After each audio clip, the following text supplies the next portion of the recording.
So now I'm moving forward from the salon into the forward cabin head hanging lock area. Like everywhere in the boat, there's lots of drawers for the guests, four there, so there's two each. And then we have, as we go up, we have two bunks.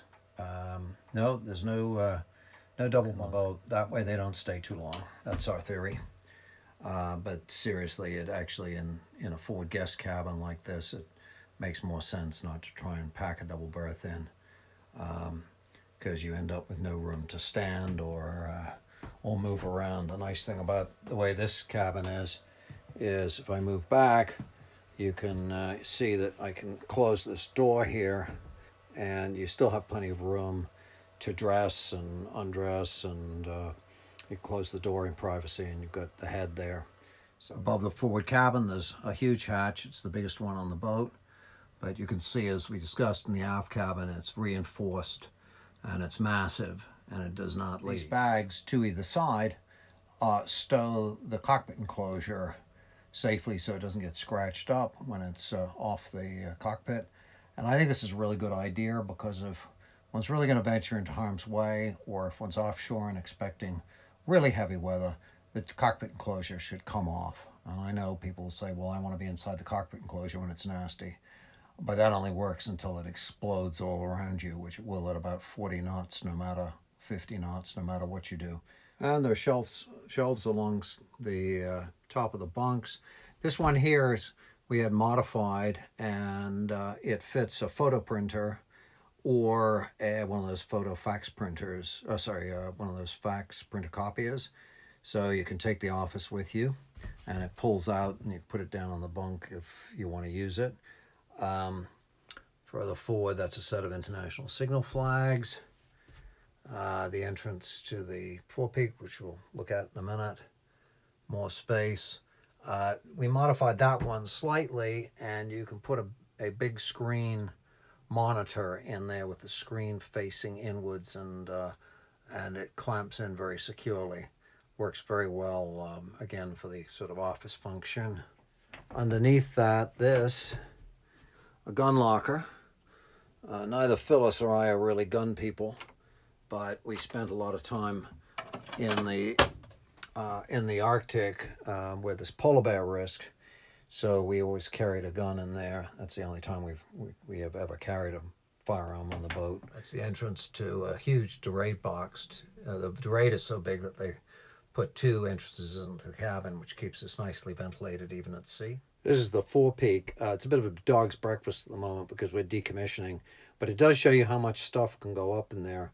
And I'll cut in a photograph of me up there to give you a sense of scale.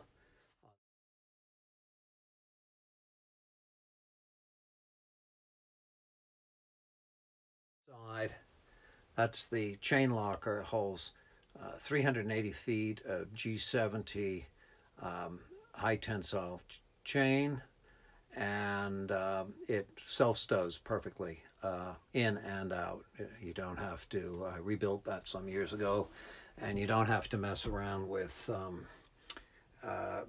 flaking the chain, even if you use the full 380 feet. The key to that, the key to success there is you can see it's long and thin, long and tall, and that means the chain flakes properly and the stack doesn't fall over. Inside of the doors, there's stowage for our bug screens for the companionway, and the engine room doors have stowage for the varnished companionway boards and also some glass ones. So we have three different ways to close the companionway, depending on whether we want light and no bugs, or be locked up completely. This lockup between the two berths as the blade for our secondary spade anchor. We carry 4 anchors aboard, and that's the secondary spade. The stock for it is actually under the workshop corridor floor. And both are securely fastened. You can see if I move this dorade that there's a bolt that runs through there, bolting it to here. Threaded rod that you put a nut and plate on, so there's absolutely no way that can go anywhere and hurt somebody, even if you have turned the boat upside down. Under the port bunk, is the holding tank for the forward head. So there's not a lot of space by the time you take into account these two drawers in the holding tank. There's not a lot of space left there, but there's a bunch of space under this bunk here. So moving back from the forward cabin, you have the forward head, which is that head we use most of the time. That's a Levac head, and it's simply the best marine head I've ever come across. It's very simple.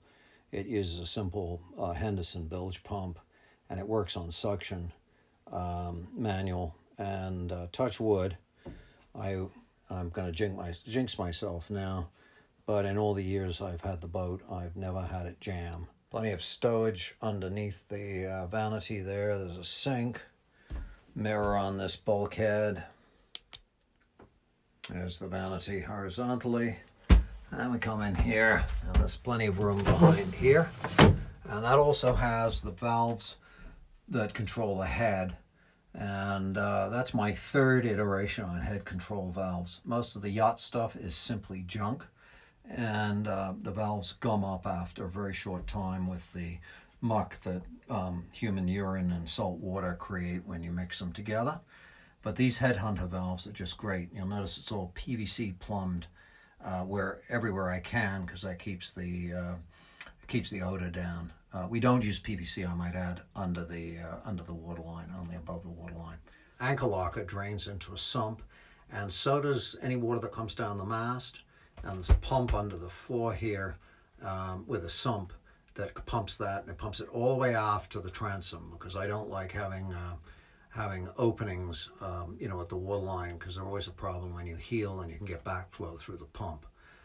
So much safer to take it all the way out to the transom, albeit a pain.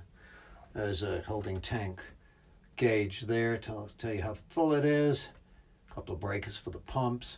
That's the switch for the pump to pump the holding tank overboard, and that's got a key lock on it as required under regulation, so you can lock it off. I'm now standing in the head, looking to starboard at this giant hanging locker. This is just another hanging locker on the boat, one of three. Big enough that there's a couple of working exposure suits in there, a vacuum cleaner. That orange box is the trauma medical kit. If I go all in here and get behind, there are shelves going all the way down here, and that's all the linens and sheets and everything for both cabins, all stowed back there.